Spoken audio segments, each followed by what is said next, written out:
ini coba bidadari. Kita mau nonton Anggi. Ya, yuk. Berarti mana lihat orang ini mana? Gagu. Nontonnya kapan nih? Lagi makan ini jambunya Safa. Beneran nggak jambu? Hah? Beneran. Jambu monyet.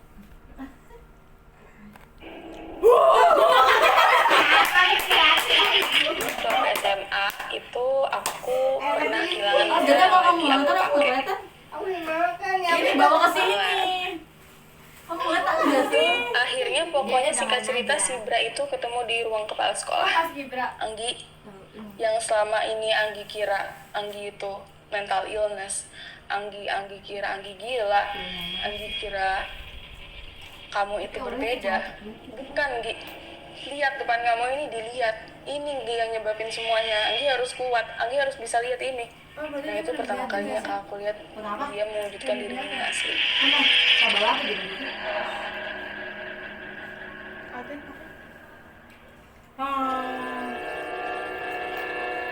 Sangat bilang apa yang keluar dari cerita ini?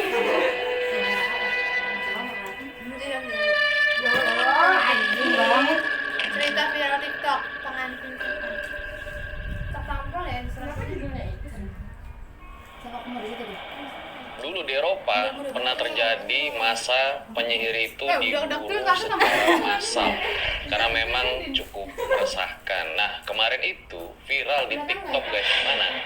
Ada seorang cewek itu mengaku diteror selama belasan tahun dan bahkan ada semacam gambar yang menyeramkan gitu di tembok. Nah sekarang dia udah jauh-jauh dari Malang nih, gue undang buat kalian para Lang dan RJL Satset.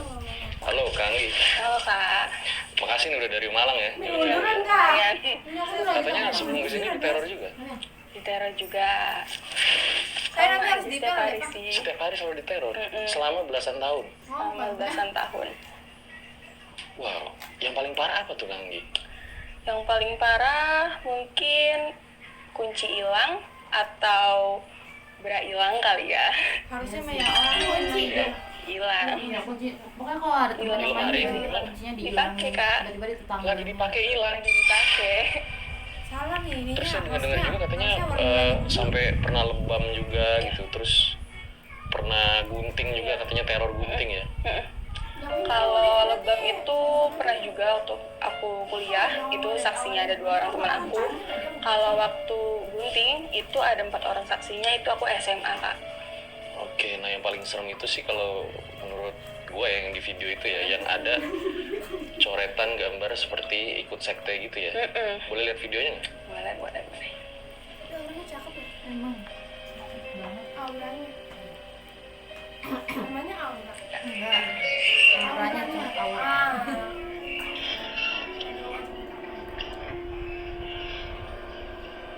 Apa itu? Gambar. Kayak gambar.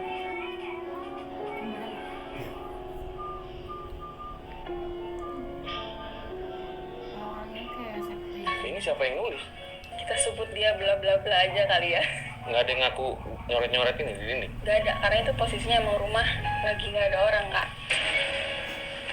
Wow, oke deh, ditahan dulu ceritanya ya. Oke. Nah guys, nanti kita lihat nih apakah teror-teror ini ada hubungannya sama sihir apa enggak. Nah sebelum kita mulai nih, gue pengen promo lagi. Kemarin kan ceritanya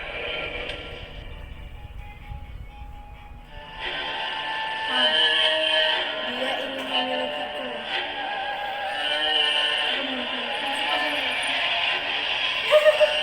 Kang, sebelum kita masuk ke cerita, Bang, ngapain bang?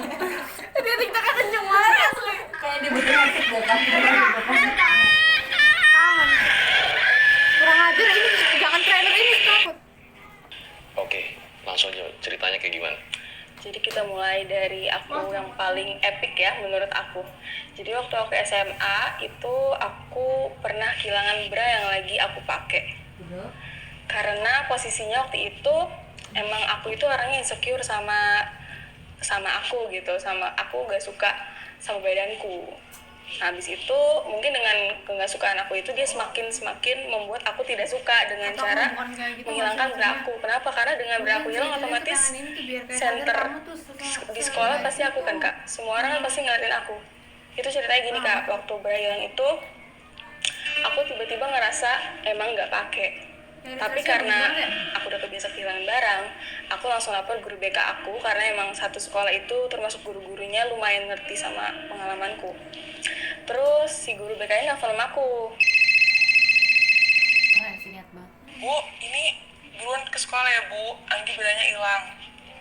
Akhirnya mamaku bawain ke sekolah. Pas itu udah sampai ke sekolah, diambil sama guru BK aku. Apanya? Beranya diambilin ke mamaku. Nah sementara nunggu itu emang aku dikasih pinjem jaket sama guru biologi.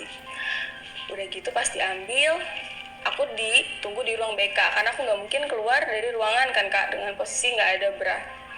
Aku ditungguin sama guru biologi, diajak ngobrol juga gimana tadi kejadiannya. Pas guruku nyampe bawa branya, ternyata seragamku yang putih itu ikutan hilang juga. Tapi dasiku masih ada. Jadi dasi aku tuh masih aku pakai. Kan kalau Senin pakai dasi tuh kak. Jadi Kak Anggi pakai jaket doang sekarang? Jaket sama dasi. Oke. Gitu. Nah, padahal tadi dipakai. Emang tadinya kan yang hilang bra aja kan kak. Terus hilang yang putihnya juga tuh. Udah gitu akhirnya pokoknya singkat cerita si bra itu ketemu di ruang kepala sekolah. Dan itu lumayan berita yang heboh juga ya di sekolah aku zaman itu karena serem banget gak sih beranya kok ada di ruang kepala sekolah. Teman bapaknya gitu, teman bapaknya. Terus udah pada tahu. Di mananya? Di mejanya. Masih. Terus gimana tuh? Terus Kamu ambil? Enggak, kepala sekolahnya emang udah tahu. Jadi minta aku dan teman aku untuk datang ambil. Akhirnya aku ditemenin teman aku buat ngambil. Dan si seragam putihnya itu ketemunya di kamar mandi, di bak, jadi dicemplungin. Oke. Awalnya gimana sih Kak?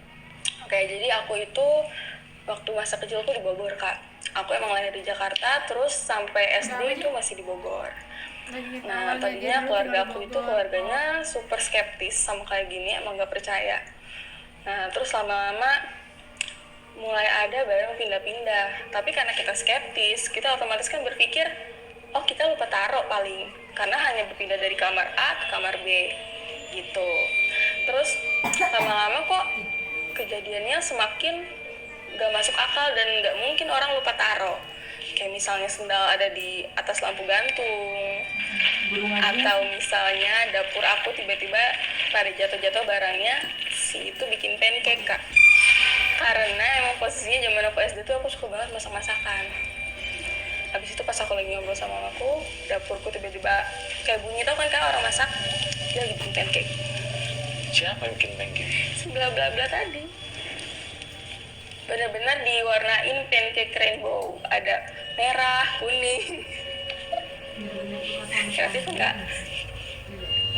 Mau kemauan Tuh. Terus gimana? Pas ibu Kak Anggi lihat? Itu posisi pancake itu kita udah lumayan lama. Jadi udah nggak terlalu kaget. Kalau awal-awalnya kan tadi barang hilang. Kalau barang hilang tuh pernah juga teman mamaku sih kak, lagi ke rumah, kunci mobilnya tuh hilang. Terus ada yang bisikin aku, Nanti juga ketemu. gitu. Terus aku ngomong, aku masih kecil kan tante, nggak apa-apa nanti juga ketemu, aku bilang gitu. Terus akhirnya mamaku lah, otomatis yang pertama mamaku harus jelasin kak, ini tuh keadaannya kayak gini, anak gue kayak gini, bla bla bla bla. Nah kunci hilangnya itu gini, supirnya mau ngasih ke teman mamaku. Ini aku supir nih, kakak teman mamaku, aku mau ngasih kayak gini ke sini. Ini udah nggak ada sampai sini. Ini ngambil sampai sini nggak ada. Itu sampai waktu SD itu sampai separah itu. Jadi emang kalau mamaku ngomong sekelibat mata ya, karena dari sini ngambil nyampe sini nggak ada. Gitu. Terus kejadian sekelibat mata tuh nggak cuma itu kak, karena barangku selalu hilang. Semua barang-barangku tuh aku taruh di tetangga. Seragamku, buku pelajaranku tuh aku taruh di tetangga kak. Karena aku nggak bisa sekolah selama 3 bulan, dan itu kayak satu-satunya cara gimana caranya mungkin aku bisa sekolah lagi. dengan cara naruh di tetangga, dan tetangganya ada 2 yang beda gitu, ada yang buat seragam sama buat buku. Sampai seperti itu. Iya Kak, karena emang aku nggak bisa sekolah. Setiap aku mau sekolah pasti ada yang hilang gitu. Akhirnya habis itu aku karena nggak pernah sekolah selama 3 bulan, aku diminta ulangan susulan. Mamaku ngambil buku di rumah tetanggaku itu, ada 3 buku di dalam satu emak. Mamaku bilang, ayo Kak, bisa, kita pasti bisa, ayo kita belajar buat besok. Aku bilang oke. Sambil mamaku jalan, aku ngeliat ada kayak cahaya laser gitu Kak, ke mapnya mamaku. Map yang mamaku kempit, mamaku tuh sampai kempit gini Kak, jangan sampai ini hilang gitu. Terus aku bilang, Ma, kakak ngeliat cahaya tadi ke map. Mamaku buka, mapnya udah nggak ada. Gitu Kak, jadi zaman SD lumayan complicatednya tuh di situ Kak, karena kita juga masih baru mengalami itu, tapi kita harus menjelaskan ke orang banyak kan Kak. Setiap orang ke rumah pasti barangnya hilang. Sebenarnya bukan hilang Kak, tapi rusak gitu ya. Kayak handphone zaman dulu Kak, kan pakai baterai tanam. Kalau hilang tuh ketemunya satu-satu Kak. Misalkan baterai tanamnya ada di dalam kolam ikan, nanti rangkanya ada di mana, tutupnya ada di mana. Itu mama aku mungkin gantiin handphone orang di atas 20 Kak. Karena mamaku mamaku tuh separno itu, setiap ada orang mau ke rumah kayak kalau bisa gak usah gitu, karena gue nggak sanggup harus ngejelasin keadaan ini setiap hari ke orang. Disimpulkan kejadian itu kenapa saat itu? Waktu itu mamaku sempat mikir mungkin antara aku atau adikku iseng nih gitu. Makanya akhirnya ada aku akhirnya ke psikolog kan, dan itu akan aku mendapatkan hasil yang aku normal. Akhirnya dipanggil juga orang yang bisa ngelihat Kak. Aku samarin aja ya, namanya Ibu SZ. Ibu SZ ini terkenal di daerahku. Habis itu setelah dia nolong aku, itu banyak coretan Kak di rumahku. Boleh nggak sih ngomong kasar? Nggak apa-apa. Ada tulisan SZ anjing. Itu kayak di plafon atas banget pakai pilok. Nah, semenjak Bu SZ nolongin aku ini, sofa penuh tulisan, tembok penuh tulisan, dan tulisannya tuh kayak anjing bang loh gitu-gitu. Nah, semenjak Bu SZ nolongin aku ini, sofa penuh tulisan, tembok penuh tulisan, dan tulisannya tuh kayak anjing bang loh gitu-gitu. Sampai kan Kak, kita ngecat terus.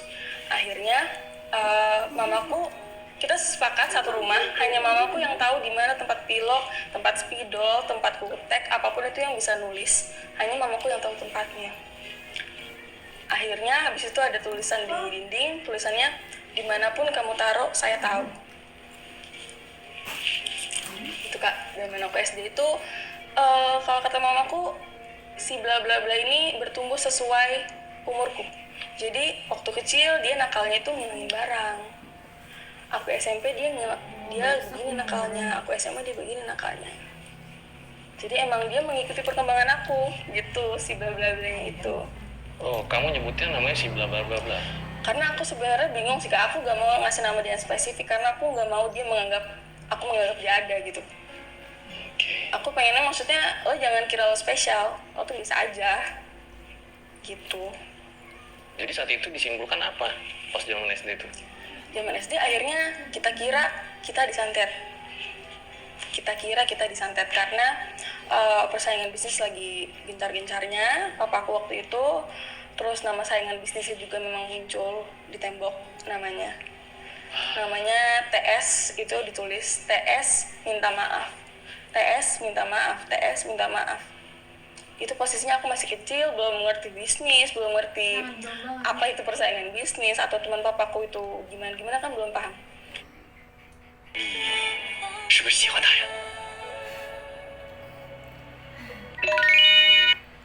Cuma itu tulisannya hampir satu tembok, TS minta maaf. Ini anak pertama? Anak pertama. Gitu. Oke, lalu?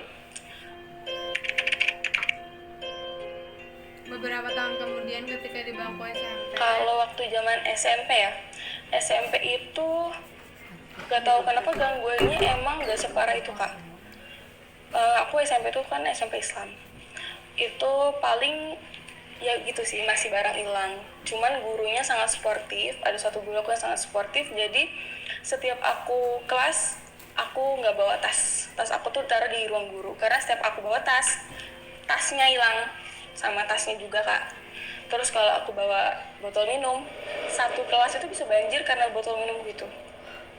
Jadi waktu SMP itu kasusnya lebih ke bully kali ya kak, karena mungkin aku dianggap aneh, karena mungkin orang yang nggak sefrekuensi kan akan mikir kayak ini orang kenapa. Karena emang aku juga mikir sih kak, kalau emang aku nggak ada di posisi aku juga nggak akan percaya gitu.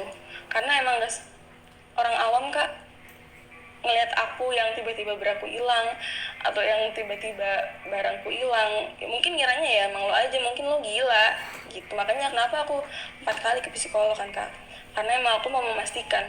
Dan aku bahkan berharap aku yang gila, karena dengan aku gila nih aku lebih gampang sembuh kak, dibanding aku harus menghadapi sesuatu yang kita semua ini nggak bisa lihat. Mungkin maksudnya dalam gangguan jiwa gitu. Iya, aku lebih memilih gue mendingan gangguan jiwa deh, gue bisa sembuhin, ada obatnya. Kalau gangguan yang nggak bisa gue lihat, gue gimana ngobatinnya? Gitu kak. Tapi sampai SMP pernah ada sosok yang dilihat?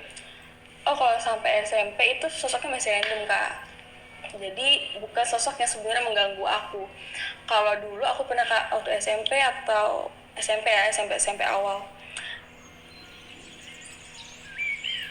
Jadi aku lagi liburan ke Garut.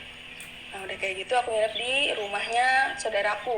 Rumah saudaraku ini tengah sawah kak, benar-benar masih di desa yang tengah sawah. Tiba-tiba aku ngeliat ada sosok, dia itu megang kepalanya sendiri. Kepalanya tuh senyum, gede banget. Terus dia tuh kayak netesin darah terus menerus. Banget. Aku ngomong ke mamaku, "Ma, tadi kakak lihat mah ada kayak gini. Mamaku ternyata dia habis curcol sama yang punya rumah. Yang punya rumah ini cerita, baru beberapa hari lalu dia nemuin darah yang emang berceceran dari pintu masuk sampai ke lantai 2. Nah itu sebenarnya mungkin ya kak, emang karena yang aku lihat itu dia megang kepalanya sendiri, dan itu emang berceceran darah, tapi darahnya real kak, emang bisa dipel. Emang dipel sama yang punya rumah gitu. Waktu SMP gitu ngeliat sosok-sosok yang beda-beda. Buat kalian yang punya pengalaman horor nyata, bisa kirim cerita kalian ke email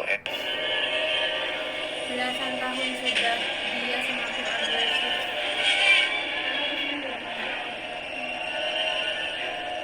Gitu kak, kalau zaman SMA. Nah SMA nih paling seru-seru nih kak. Gak tahu kenapa ya, SMA itu awal aku pindah ke Malang. Oh, tadi di Bogor. Tadi di Bogor. SMA itu awal aku pindah ke Malang. Aku pikir dengan pindah ke Malang, oh ini kota baru kak. Kota baru, lingkungan baru, punya kehidupan baru. Aku pikir mungkin aku bisa lepas dari itu semua. Ternyata yang aku harapin itu benar-benar 180 derajat. Bahkan aku bisa bilang zaman SMA itu lebih parah sih kak. Karena fokus dia itu di sini adalah menjauhkan aku dari semua orang. Tujuan dia menjauhkan aku dari semua orang karena dia pengen aku hanya sama dia. Dia itu gini kak, dengan aku jauh sama orang, aku bakal ngerasa aku lonely kan. Aku dijauhin, aku lonely, aku gak punya siapa-siapa. Setiap aku lagi mikir kayak gitu kan pasti dia ngirim aku surat nih. Suratnya gini kak, kamu itu emang lebih cocok ada di tangan saya. Kalau kamu ada di tangan saya, kamu akan saya ratukan. Coba kamu lihat di dunia ini siapa yang bantu kamu. Ini si hantunya ngirim surat? Ya. Oh, zaman surat-suratan tuh dari zaman SD kak. Hah? Surat kayak gimana? Surat, jadi tiba-tiba ada kertas nih. Kalau dibaca, ya ada tulisannya. Dan tulisannya dari SD tuh selalu sama. Model fontnya ya, selalu kayak gitu. Bantu aku dong kak. Namanya P gitu ya. P, kamu cerai sama suami kamu ya. Kamu itu dipelet. Habis nggak lama dia emang ada permasalahan rumah tangga sih habis itu. Akhirnya sampai SMA itu udah hal apa aja dilakuin buat nyembuhin atau misalnya mengatasi hal-hal ini gitu? Dari mulai ruqyah, terus Udah pernah? ruqyah pernah Kak. Gimana tuh? Aku di ruqyah dulu di Bogor. Itu juga tempatnya lumayan terkenal. Pokoknya aku kesana tuh ngantri banget Kak. Pas aku di ruqyah, ini tenang, aman, damai. Tapi orang yang ruqyahin aku yang kebakar. Kebakar gimana? Jadi kan waktu itu orang ngomong sebelum ruqyah, Mbak, kalau nanti Mbak kerasa kebakar, ngomong ke saya ya. Bilang oke. Akhirnya dia mulai ruqyah, dia megang kepala aku. Dia yang berhenti karena dia yang kebakar Kak. Maksudnya ada apinya? Dia tuh kayak langsung ngerasa panas, kayak dia nggak kuat lagi nyentuh aku. Gitu Kak. Jadi sebenarnya bukan berarti kita itu nggak ngelakuin ikhtiar apa-apa Kak. Pasti kan kita lakuin kan. Cuman emang sepengalaman kita, kalau kita salah ambil langkah, itu malah memperparah apa yang terjadi. Selain ruqyah apa lagi? Dulu pernah ada yang nawarin juga nanam paku. Paku? Jadi dia gimana ya, pakunya paku-paku panjang gitu. Dia bilang harus ditanam di beberapa spot di rumah. Cuman emang karena bertentangan sama agama aku gitu ya, Syariat ya. sama syariat, jadi mama papaku nggak mau. Cuman selain itu juga banyak Kak yang ke rumah untuk meraba di rumahnya ada apa, atau untuk megang aku, anak ini kenapa, itu tuh udah sangat banyak. Dan mostly emang antara menyerah, kalau enggak berefek, kalau enggak keluarganya yang kena. Tapi pernah orang tua atau adik melihat ada sosok di rumah? Kalau orang tuaku atau adikku lebih ke ngeliat aku yang kedua sih Kak. Dia tuh orang dia yang kata ngaji. Kayak gimana? Jadi emang aku sering ada penyerupaan. Jadi ngeliat aku. Kalau orang tuaku atau adikku lebih ke ngeliat aku yang kedua sih Kak. Kayak gimana? Jadi emang aku sering ada penyerupaan. Jadi melihat aku, cuman kalau dari orang-orang yang pernah melihat aku yang kedua, bedanya ada tayalotnya di matanya di ujung. Hanya itu aja bedanya. Itu juga kan kita harus benar-benar detail ya ngeliat matanya gimana. Jadi waktu itu pernah Kak aku mau les ngaji. Guru aku nggak datang nih, ini jam 5, jam 4 aku les ngaji. Ditelepon. Bu, kok nggak datang kata mamaku. Bu, tadi saya dimarahin sama Mbak Anggi, nggak boleh masuk. Kamu ngapain kesini, kamu pulang? Saya nggak mau ngaji-ngaji, pulang. Padahal itu aku posisinya lagi ngobrol sama mama aku di kamar. Gitu, penyerupaan yang paling deket-deket ini kali ya. Gimana? Ini baru 2 hari lalu sih Kak. 2 hari lalu. Iya, Aku sama suamiku lagi tidur, mau tidur malam-malam. Emang aku selalu harus lampu itu selalu mati dan emang gelap banget kalau mau tidur. Terus suami aku tiba-tiba ngomong gini, stop apa Beb? Aku bilang, apa? Stop apa Beb? Aku juga jadi nanya-nanya dong Kak, kenapa stop apa? Terus dia ngomong, Beb, tadi kan kamu bilang jadi aku yang kedua itu minta suami aku buat peluk dong, ngomong gitu. Habis itu ngomong, kayaknya kita harus stop deh. Nah suami aku nanya, stop apa? Nah aku yang kedua ini hanya ketawa selama 15 menit, gak berhenti. Selama itu juga suami aku yang doain aku. Terus kemudian aku yang bangun. Aku emang dari tadi tuh berusaha tidur Kak. Aku bangun, tiba-tiba suami aku nanya, stop apa Beb, stop apa? Nah itu, habis itu gak lama setelah itu so aku ceritain dong kejadian tadi. Tapi karena aku udah biasa ya. Nggak, jadi maksudnya di kasur itu ada 2 diri lo? Yes. Itu udah Suami lu sampai bingung? ya, suami aku sih udah sebenarnya udah biasa, cuman lebih kebingung bedainnya gitu Kak. Lagi tiduran bareng gitu. Oke. Gitu. Malah pernah nyerupain Emang suaminya juga tahu sih itu. lumayan sering, dan penyerupaan itu efeknya sangat berasa. Karena dia efeknya itu bukan cuma secara gaib ya Kak, tapi secara sosial yang pasti. Kenapa bisa secara sosial? Karena orang yang kalau orang nggak tahu Kak, pasti tahunya itu aku kan. Aku yang kayak gitu tuh. Tapi kalau orang yang udah pernah ngeliat aku dua, udah banyak sih Kak yang percaya, alhamdulillahnya. Gitu Kak. Jadi penyerupaan antara nyerupain sosial yang pasti. Kenapa bisa secara sosial? Karena orang yang kalau orang nggak tahu Kak, pasti tahunya itu aku kan. Aku yang kayak gitu tuh. Tapi kalau orang yang udah pernah ngeliat aku 2 udah banyak sih Kak yang percaya, alhamdulillahnya gitu Kak. Jadi penyerupaan antara nyerupain suami aku atau nyerupain aku itu udah juga sering dialami. Oke. Iya. Sama satu aja kan. Kalau aku nggak nyuruh pulang. Kamu deketin. Enggak, maksudnya kalau itu Iya, langsung. Iya, sini. makanya masih lama kan. Kayaknya masih lama. Udah bilang sama mama aku. Nah, kemarin Alhamdulillah kita pakai dia. Aduh, jangan berasa keluar dari rumah hantu. Tutup lagi deh. Jangan kencang tempat. Tapi Adin tahu bakal dibuka. Iya sih. Iya, bukan kita. Tapi ini kan sesat. Lihatlah bidadari ini. Iya, main terang banget. Nomornya aman. Udah ya berapa menit sih? IPA kan ini? 25 menit, Bu. Ini 43 loh. yang gue lihat Udah. itu banyak banget ya. Udah. Mama gigit nih ya. Udah sih yang